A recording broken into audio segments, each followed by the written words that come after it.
All right, welcome everybody to this week's episode of Vinyl Voices Radio. I'm John Denman. He's Justice Dejas. And on this week's show, once again, we're going to be enjoying some delicious Frank's pizza. Also going to be having some ingenious beer. So I'm having a little Tex Coast IPA to get us started. Who's our guest this week? This week, we have a badass guest, Clay Melton, Houston rock and roller. Kind of got a blues tinge to it. And there's an album. We're going to listen to some songs. We're going to jam a few songs and talk about them. So let's get the show going. What I say what? For the fellowship.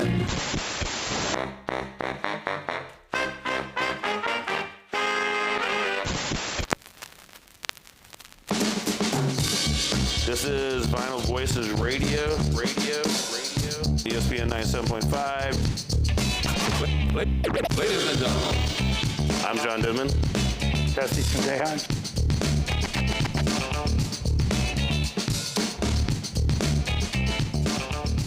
All right, this is Vinyl Voices Radio, brought to you by Adley Law Firm. And man, we're looking forward to this show. Yeah, we've had a lot of good shows. They keep getting better. So this week we have Clay Melton with us. Hey, Clay. Howdy, y'all. Welcome to the garage. Appreciate it. It's a vibe. I know. It's just like, oh, where do you do the show from? Garage out in Kingwood area. Yeah. It's like, oh, is it really though? There's a lot of cameras. There's a lot of lights. We have a studio audience hanging out. Rocking around. I think it. All Texans like a garage hang. You know? Yeah, exactly. And nothing better than throwing in some pizza and beer. That's right. Yeah. Thank you, Frank's. Frank's Pizza. Who's the beer? Ingenious. Yeah. I mean, they're not far from here, so that makes it nice, for one. But they also make some really good beers. And this Tex Coast IPA, I know that I cracked one open right when we started the show, and between then and now, this is the other one. So it's Yeah, no, I had a summer of Lone Star, so I went for the orange beer. I like an orange soda. It's pretty good, Sparky Boy. yeah. So now they're making good stuff, and it's only going to make the show even better as we go along. All right. So first song we're going to hear tonight is Back to Blue. When your heart's down on the ground, you don't know what else to do.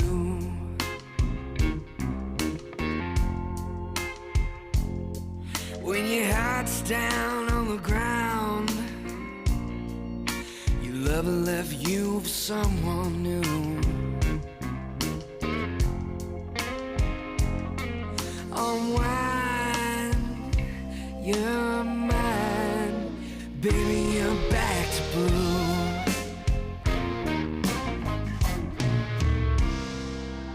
As your man left you high and dry, you don't know what else to do.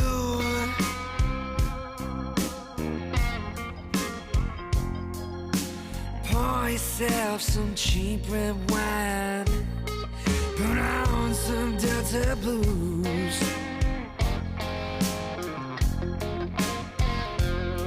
and unwind your mind. Baby, you're back to blue.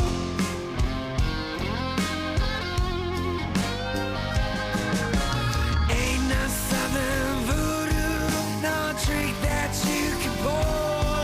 If you gotta make do, get back to blue. And unwind your mind. Baby, you're back to blue.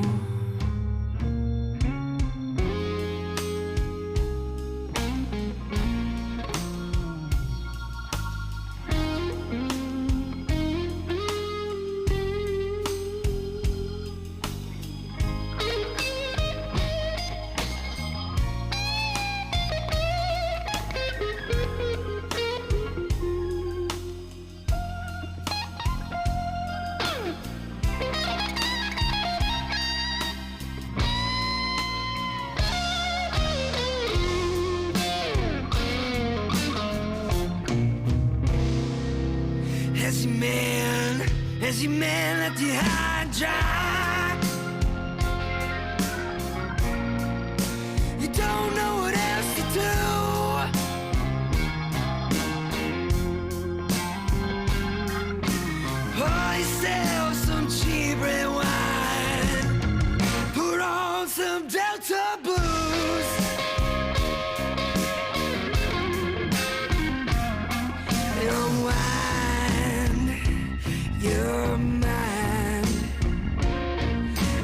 if you could just unwind your mind, unwind your mind. Baby, you're back to blue.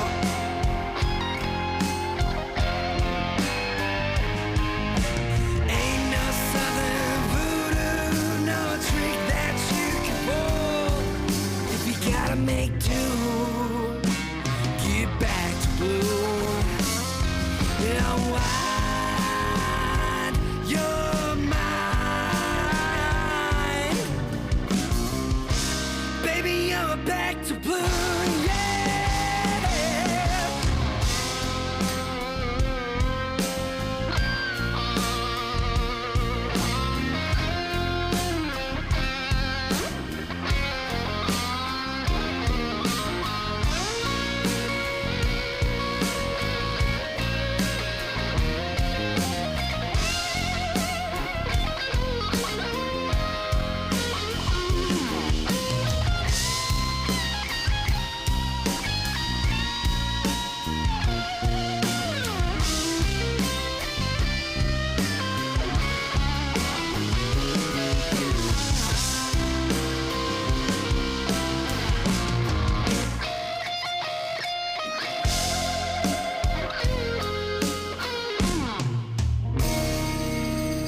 That's impressive, though. Yeah, so during the break, we were talking about how, just writing in general, and I think it's badass that people can just write a song, and this is where the drums come in. This is where we need a little guitar solo. There's kind of a formula to music, anyways, but knowing when to do certain things, add certain elements, and then knowing when you're done with the song. Yeah, being able to let go. Yeah. And that's something that's been really, I think, great for me personally as a musician, is being able to say, all right, this is where this song is at. Because it's going to change after you put it out.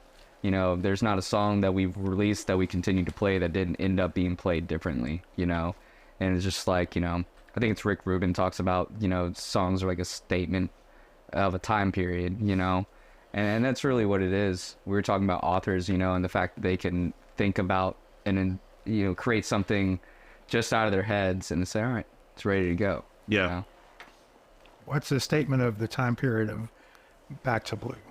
Back to Blue was, you listen to lyrics and it reads like a breakup song, and it was around the time of a breakup. I wrote it the beginning of 2020.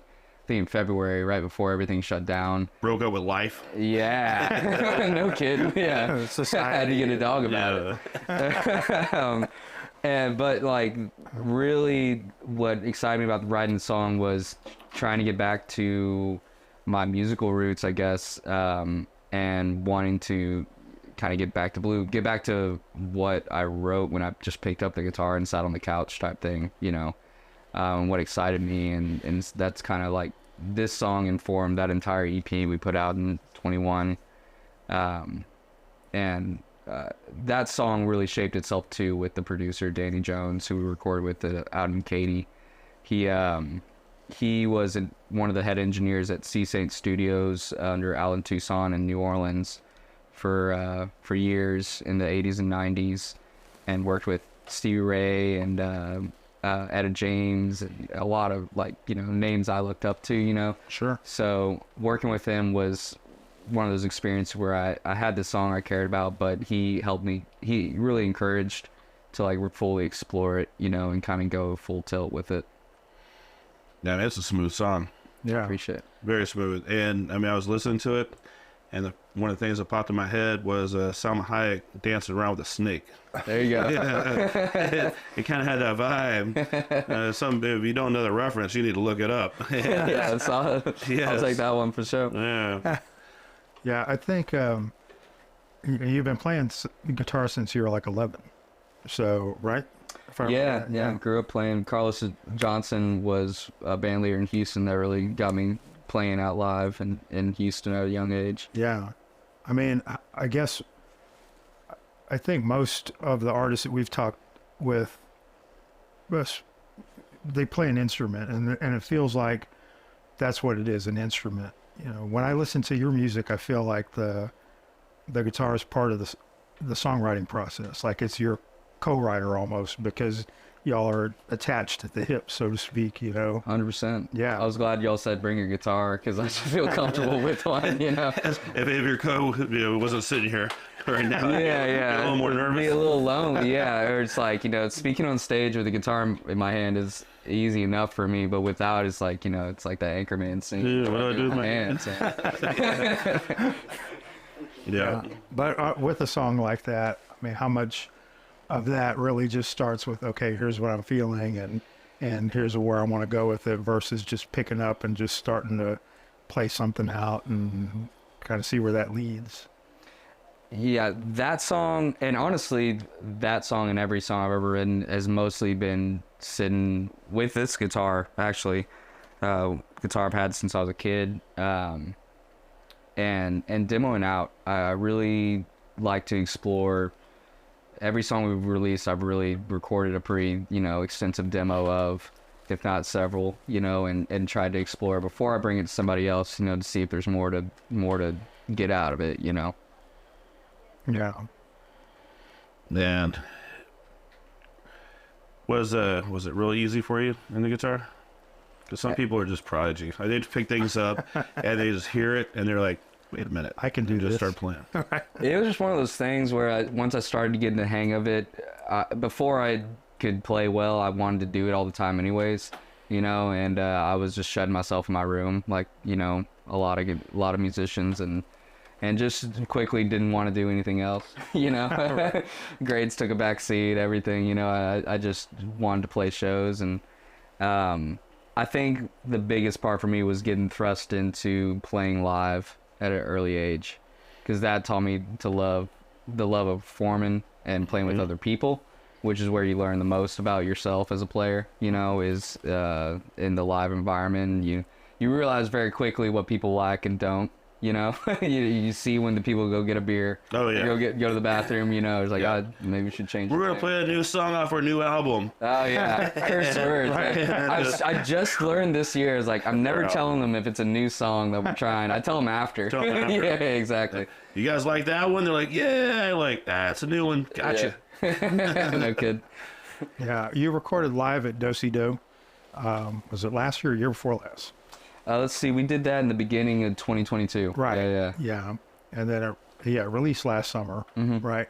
And so, but I think when we talked before, that's also that venue has been kind of instrumental to you as far as going way back to those first live shows that you did. Definitely. Yeah. Steve Syed over there was one of the first club owners to give me a chance at a young age to bring my 3-piece in and do, we opened for Edgar Winter Group when I was 15, Joe Ely, and a lot of different shows. Monty Montgomery was a notable one for me as a guitarist, and At 15? that was a little bit later. Yeah. But we go back there every year. We do a annual like Clay Melton Friends show where we have different guests come up throughout the night. By the end of the show, the band is like 7 or 8 pieces. We kind of add musicians through the night and stuff. And so we still love going there. It's a special place in Houston. Yeah. Great venue. Oh yeah. And food's good, too. No lie. No, chicken fried steak at the end of the night. Oh yeah. You can't beat it. I mean, Fried steak in a show. Yeah. there's also Frank's Pizza, but yes, the chicken fried steak at Do-Si-Do. We already talked about this. I'll eat pizza anytime, man.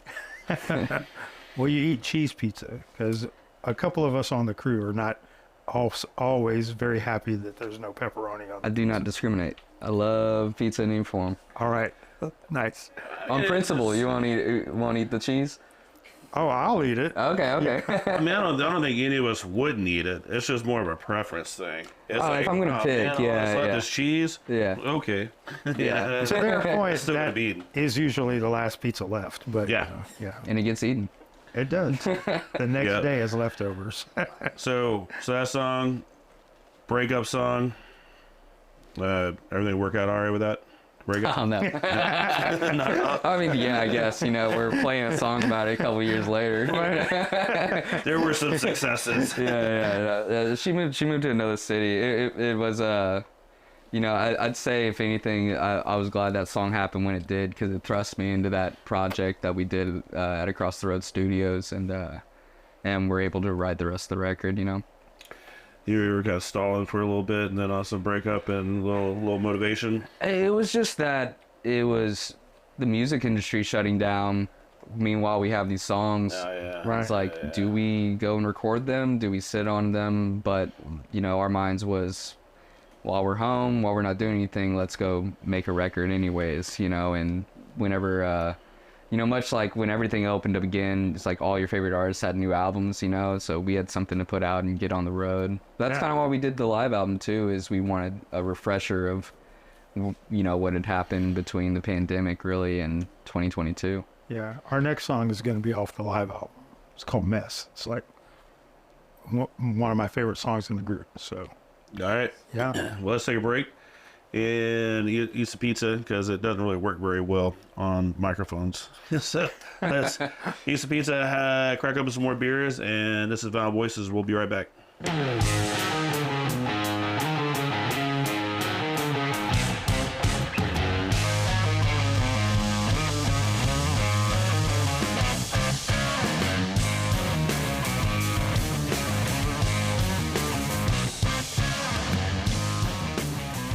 For over 30 years, the attorneys at Adley Law Firm have helped navigate their clients through car and truck accidents, premise liability claims, and other types of personal injury cases. They are board certified and have an aggressive reputation with insurance companies, and their caring approach to clients has made them one of Houston's best Google-reviewed personal injury firms. Live chat now with an Adley Law Firm representative at adleylawfirm.com or call 713-999-8669 for a free consultation. No fees unless they win your case. 713-999-8669. Key T Wellness, our friends down in Dickinson, is where you need to go if you're feeling sluggish, non-energetic, and non-motivated, not just when you're hungover. Get to know your numbers. As we get a little older, our hormone levels change, men and women. Key T Wellness can help. Weight loss, hormone optimization, low testosterone, B12, Botox, and more. KeyTWellness.com. Why not feel your best again? KeyTWellness.com.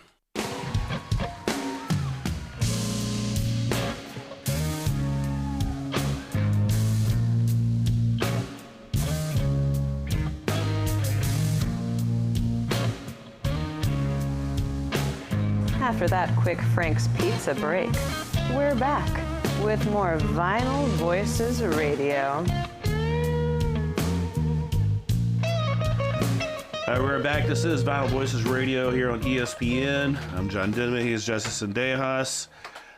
This is brought to you by our good buddies over at Adley Law Firm. And this week, Ingenious Brewing, supplying the beer, Frank's Pizza, always supplying us with some good grub to make sure that the show continues at a good pace. Took a pizza break. Pizza breaks. Yeah, it was good. It was good. Yeah, so after a nice little short pizza break, we are back. And ready for more music. We are ready for it. What song? And Yeah, this song is called Mess. It's off of Clay's album, Live in Texas. It was recorded over at Do Si Do. And jump into it.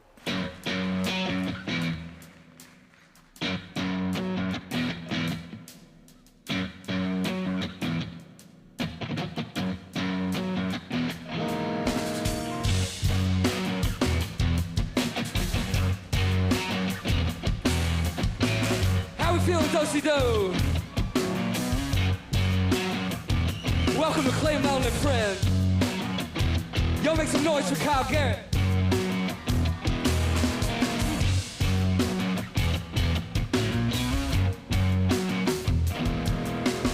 Seems I've been going nowhere, nowhere in circles again.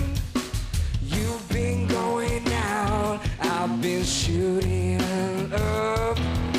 This kind of drug I call loneliness.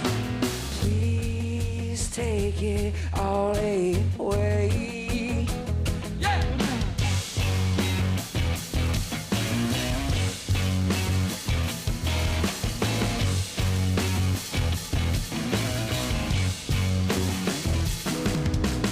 By myself guess I've been slow to see what a mess I made for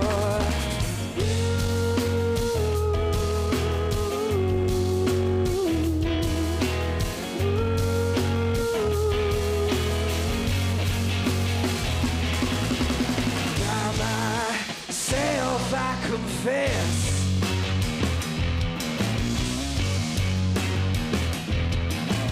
by myself I'm a mess.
That was a live version of that song. That sounded really good. Thanks. That's thanks to Malcolm Harper of Real Sound Audio, who's out of Austin. He's a Grammy-winning engineer. He does the rodeo every year, all the live broadcast recordings and everything. I met him through Danny, who we did Back to Blue with. And it was wild hearing that back, because you hear your live show as it's happening, but you don't expect it to sound like a record, after, it was important to me. I didn't want to go back and be like recutting guitar parts for a live album afterwards, so we kept everything raw. Just like it was. Yeah. I always found that fascinating, and it was something that was like a part of my, like, growing up, is just getting home from school and open up the doors. Nice day. It's kind of like it was today, just like a beautiful day where you can open the doors, the wind's blowing through, and just play like a live album and just kind of just chill on the couch and just kind of almost like you're there, but just really like focus in on just the live element of the sound. Do you have like a favorite live album?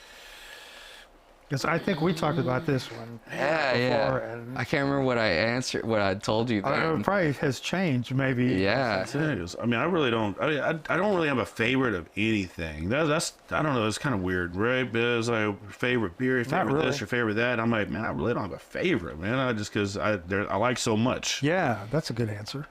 no commitment, but yeah.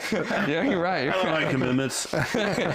Amen, bro. Well, I mean, that's probably a good segue, because I wanted to ask you, we talked a little bit about this in the break, but, I know that, the show's called Vinyl Voices.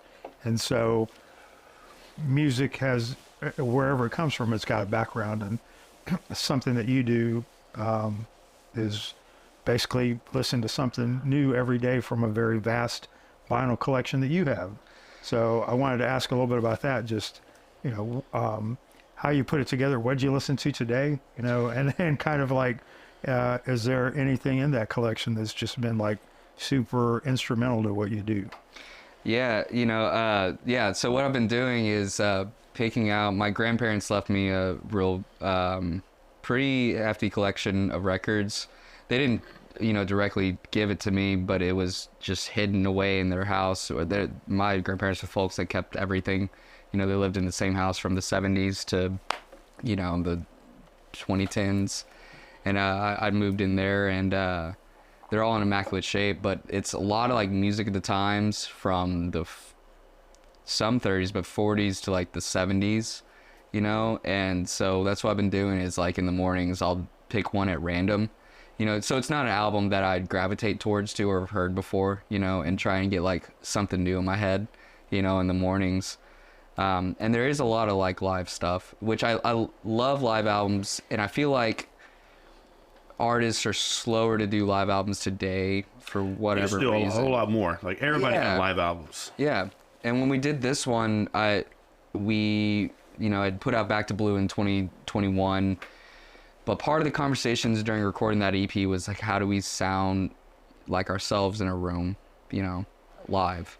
And so that led us to just doing a live album, you know. Yeah. And I'm glad it came out the way it did. It very honest, I guess, you know.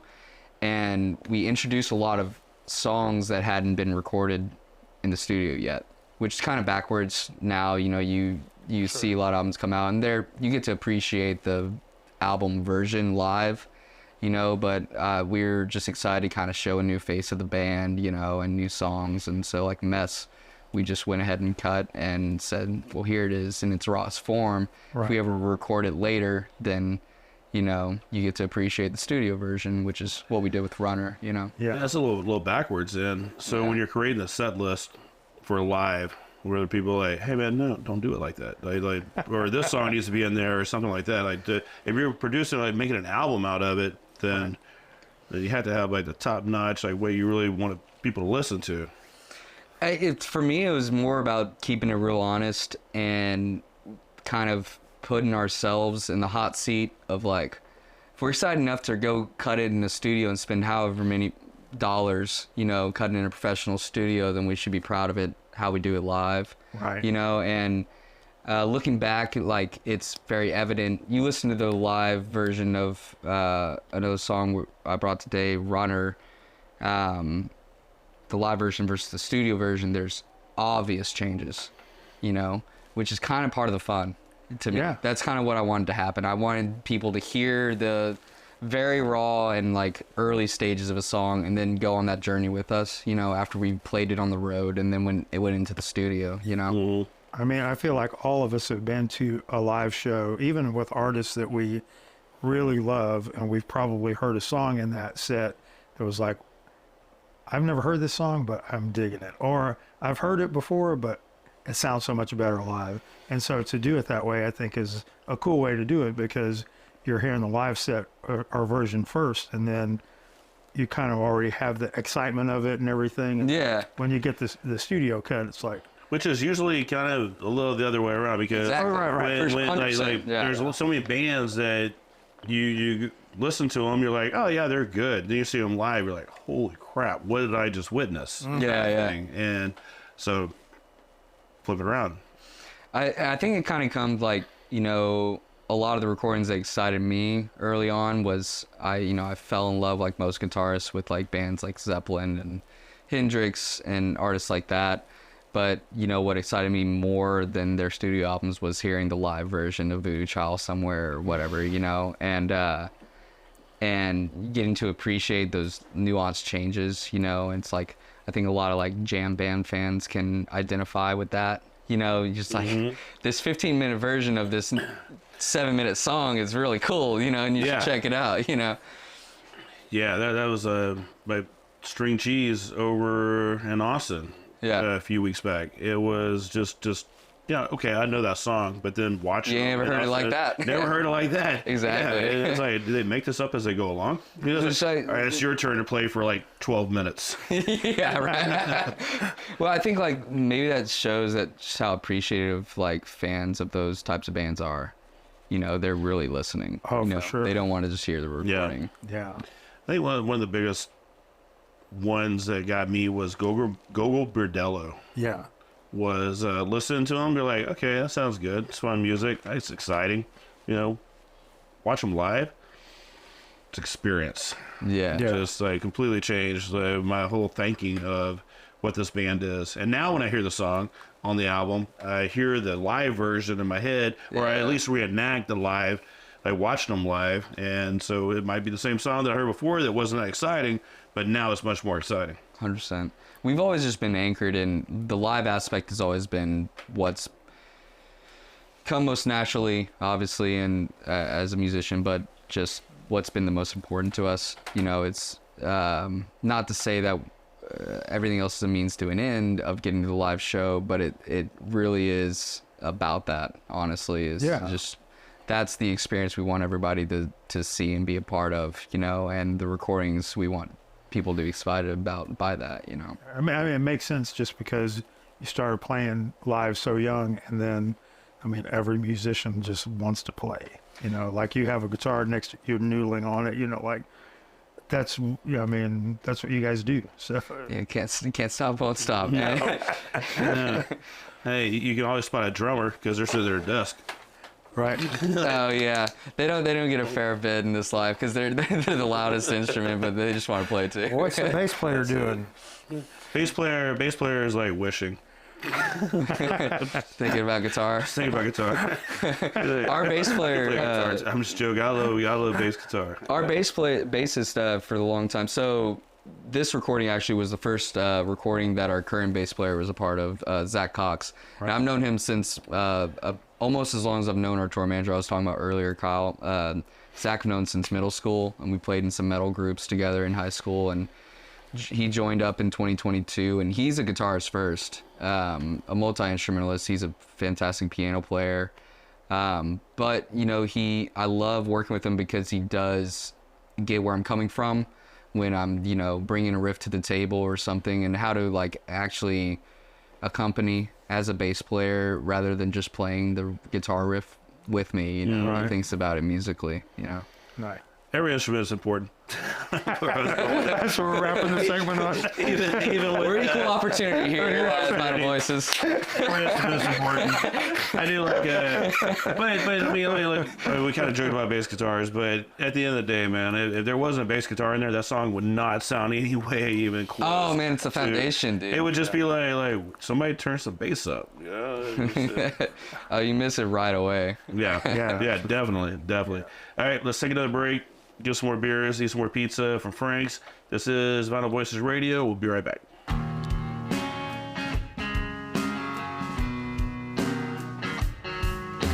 Here I go again. Key T Wellness, our friends down in Dickinson, is where you need to go if you're feeling sluggish, non-energetic, and non-motivated, not just when you're hungover. Get to know your numbers. As we get a little older, our hormone levels change, men and women. Key T Wellness can help. Weight loss, hormone optimization, low testosterone, B12, Botox, and more. KeyTWellness.com. Why not feel your best again? KeyTWellness.com. For over 30 years, the attorneys at Adley Law Firm have helped navigate their clients through car and truck accidents, premise liability claims, and other types of personal injury cases. They are board certified and have an aggressive reputation with insurance companies, and their caring approach to clients has made them one of Houston's best Google-reviewed personal injury firms. Live chat now with an Adley Law Firm representative at adleylawfirm.com or call 713-999-8669 for a free consultation. No fees unless they win your case. 713-999-8669. This next one's called Excuses, is on our EP, Back to Blue.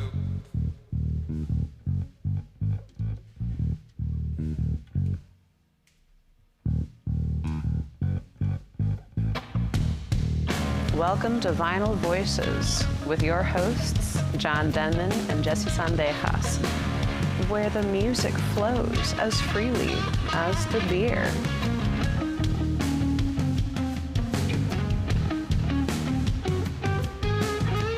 All right, once again, we are back from a quick break, and this is Vinyl Voices Radio here on ESPN. Jason Diaz, John Denman, Jason Sparza, DJ Muskratch back there in the technical stuff. I think there's a camera on you guys somewhere. So watch them work and eat pizza and drink some delicious, ingenious beers. We are hanging out here in the garage. Yep. I was about to say something that I was told I wasn't supposed to say anymore, but we are sponsored by Adley Law Firm. We are. Adley Law Firm. Yes. 1421 Preston, downtown Houston, a block away from Minute Maid Park. I've actually had two people that I know of that has been in different situations that they're like telling me about. I'm like, you should call Adley Law Firm. That's right. I know they got a call. Yeah, I know they got to call. They will take care of you. Personal injury law. Yep. Okay, let's move on. Moving on. Moving on. Clay Melton. That was a solid plug. That was a solid play. Hey, I'm pretty good at plugging stuff. Oh, yeah, John, he's a pro. So the next song we're going to hear is called Runner. So Runner's a single release recently, and we're talking about the live album earlier. This is one of those songs that the first version that people heard was from the live set.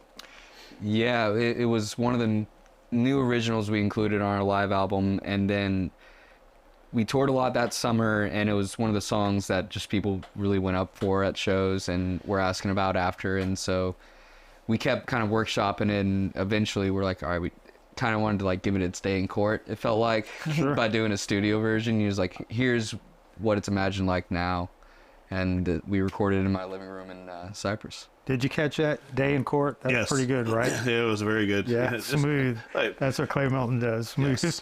Just bringing it back to the plug. just bringing it back to the plug. Hadley Law Firm. So what is your favorite version of the song? Like listen to it. I understand like playing it's a whole different thing, but just like listen to it. Definitely the studio version. It's hard for me to listen to the live version. After, it's like you get to a point. I remember we recorded the first, just scratch tracks of cutting it at the house. And this was the first track of 2 singles we did this year that we recorded at my place for the first time. And we didn't do anything fancy as far as, actually cutting it. We used the mics we use on the road and just kind of set up, and so it came out feeling real honest, but it also, we tried to play what we had been playing in the original version and listened back and was like, wow, we got to reimagine this thing, and so I'm real proud of the studio version.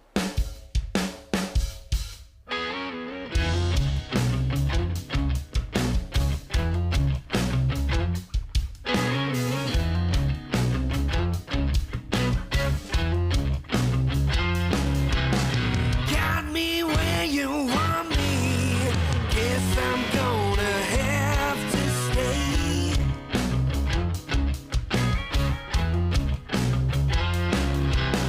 And if you had it your way, I'd be coming home to stay.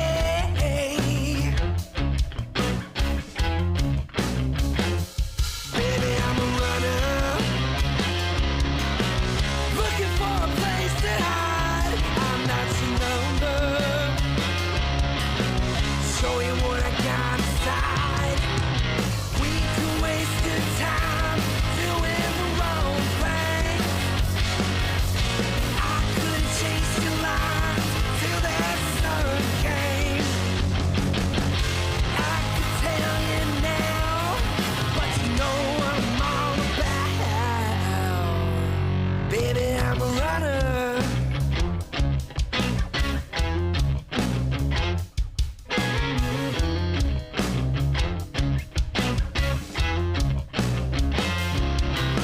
Saw me from the outside, said, baby, won't you come on in?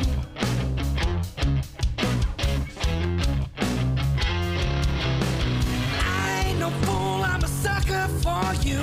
You and the way you do.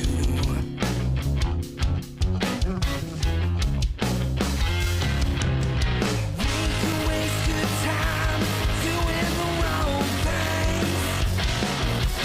I could've chased your lies till that sun came. I can tell you now, but you know what I'm all about. Baby, I'm a runner.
like how it ended light. That little, yeah. Yeah, No, the whole song is just a heavy, just rip, boom, boom, boom. Yeah. And also it's like, Kind of tie it back to that, like the momentary like groove it has at the front end of the song that just doesn't come back, you know.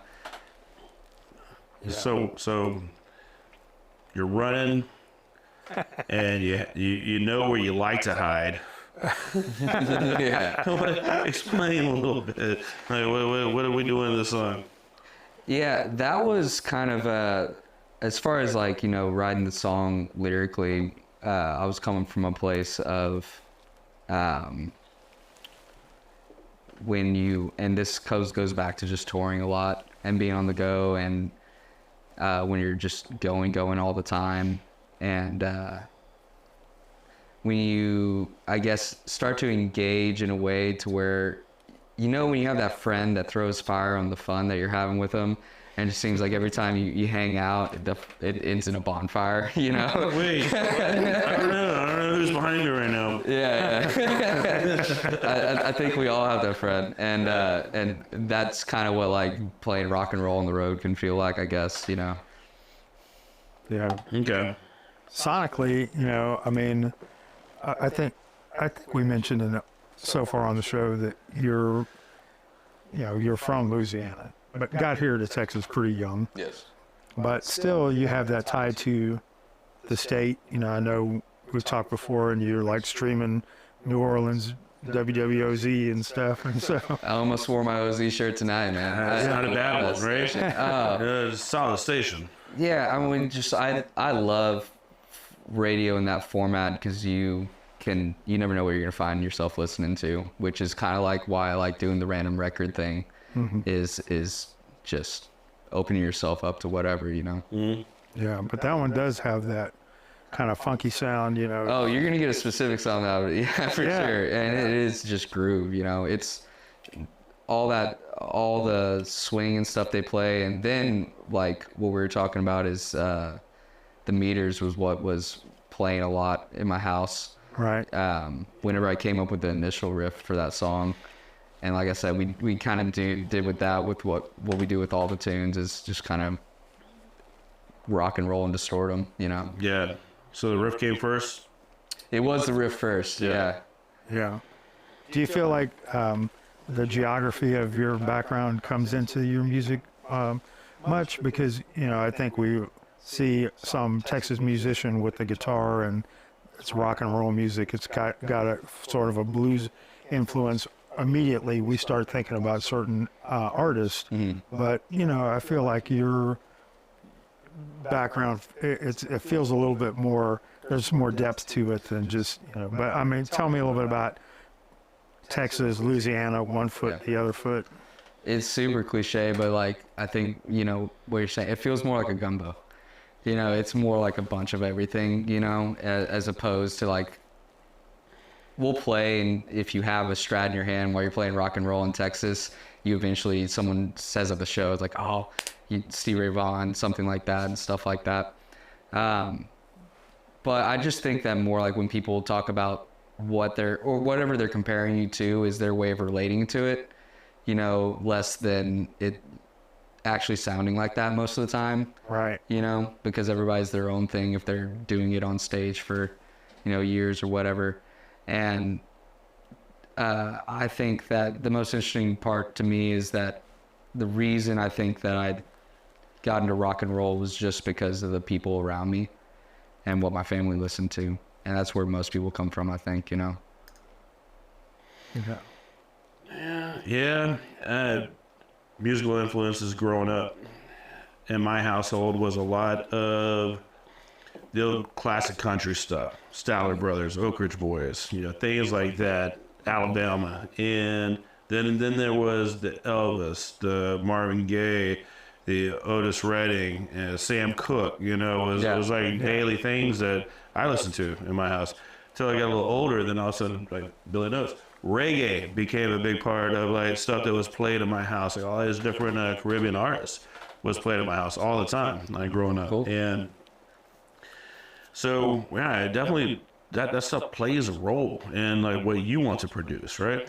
Yeah, but then it's also like the stuff that you like the first time you hear, like when you're a teenager and you hear your friends' music or something at their house, and you're like, oh, this doesn't ever play around my place, you know, and then enters heavy music, you know, as far as my lifetime goes, and then but I think it's just cool that it is a geography thing, but it's really like a familial thing for me. Yeah, that's a wonderful answer. I love that as a dad, you know, who's got musicians in the family. And I mean, from the beginning, it was like put the headphones on my wife's pregnant belly so they could, you know, hear the music. And I never expected that would be a thing, but it's so cool that it turned out that way. And I love that, you know, you're tying back to the family piece, and what John just said too, you know, it's so nice that, because I think we do really sort of tend to think about music as, I like that, you know, I picked that, or my friends introduced me to that, but it goes back further than that. Yeah. Why do you like that? Yeah. Yeah. Well, then as a parent with your own kid, you're like, I'm not telling you should like it, but you should appreciate this. Let me play you some music. And there's like, really, Dad? Let me play you some music. I'm like, okay, fine, play me some music. Yeah. They have some good stuff. Yeah, no, absolutely. That's got to be important to be open to what your kids want to play. Yeah. Yeah, we are at my house. We have a record player, and if you look, it goes from ultra pop to a lot of punk rock to a lot of I don't know what kind of hip hop it is, but you know, you got like the Tyler the Creator and Earl Sweatshirts and those guys. It changed the whole genre of music, kind of thing. And so that's what gets played around my house all the time. Yeah. And the thing about us doing something like this is that we get to continue that. You know, somebody out there that really digs what Clay is doing is going to be like talking to their kid one day and like, hey, you should check this out. And then that's how the chain keeps, you know, building. So appreciate you coming out, man. Just oh yeah, everybody in my house here is everybody that's on the show. So everybody listen to, hey, this guy's badass, man. You will appreciate his music. Yeah, you're gonna like it. And my son's like, hey, he's good. That's all you need, right? Yeah, Son of Proof, that's what's up. Yeah. All right, man. I want to appreciate you coming and hanging out on the show. Having me, man. Yeah, how quickly we could change. And but now, unfortunately, we have to end this part of the show. Now there will be a fourth segment that you will hear later on, but for this particular show, we got to call it quits. But no, appreciate you coming and hanging out. Thanks for having me, y'all.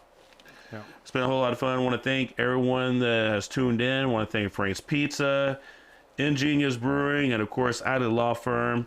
On behalf of DJ Muskrat, Jason Sparza, Justin Deas, and myself, appreciate you guys tuning in, man. I hope you enjoyed it.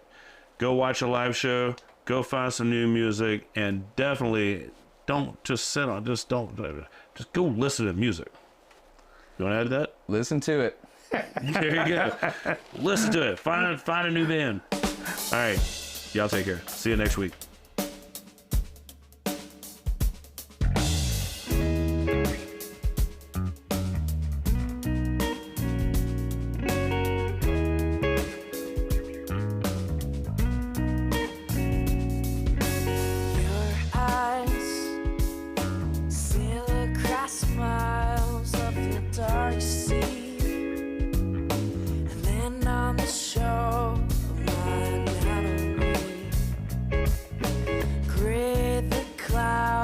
Thunder rolls across the sun.